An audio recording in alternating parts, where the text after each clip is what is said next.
नाम पल्लवी पाठक है। जैसा कि हमारे प्रधानाचार्य महोदय बता रहे थे कि मेरी बिटिया थी और उसकी पढ़ाई में उसको बहुत दिक्कतें पेश आई, तो यकीन मानिए मैंने भी बहुत मेहनत की है और इस मुकाम पर पहुंची हूँ कि शादी के बाद मैं अभी रिलायंस इंश्योरेंस कंपनी में मैनेजिंग पार्टनर हूँ और एक अच्छी खासी सैलरी पे मैं बेस्ड हूँ।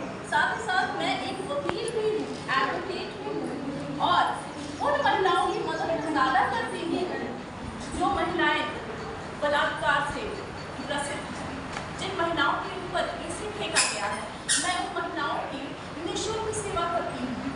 लेकिन ये बताने से पहले मैं आपको बता दूँ कि मैं झारखंड में एक PCSJ ऑफिसर के पद पर नियुक्त हुई थी और वहाँ से मैं रिजाइन देकर यहाँ आई हूँ उन महिलाओं की सेवा करने के लिए।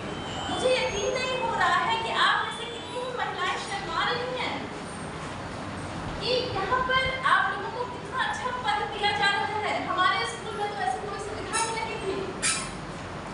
शायद अगर मिलती तो मैं अपनी मम्मी को जरूर यहाँ बिठाने की कोशिश करती अपने स्कूल में। यकीन मानिए कि घर से बाहर भी आपकी एक दुनिया है और मैं कोशिश करना चाहती हूँ कि आज आप लोगों के सामने खुदावंद करूँ और आप सभी जिस प्रकार से दीपमाला मैम ने आप सभी को प्रेरित किया, मैं भी आपको अपनी कहानी से प्रेरित कर सकती हूँ। मैं एक छोटे से शहर जौनपुर डिस्ट्रिक्ट में रहती थी। मेरे पिताजी एक वकील थे।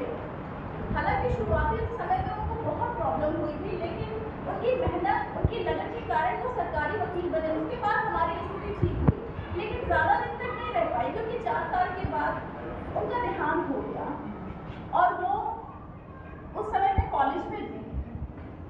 अपने कॉलेज की शिक्षा दीक्षा सब कुछ मेरी मम्मी ने किया। सोचिए वो हाउसवाइफ थी, उसके बावजूद भी मैं आप लोगों को अपनी कहानी सुनाकर बोर नहीं करना चाहती हूँ। बस ये बताना चाहती हूँ कि आप लोग भी कुछ कर सकती हैं।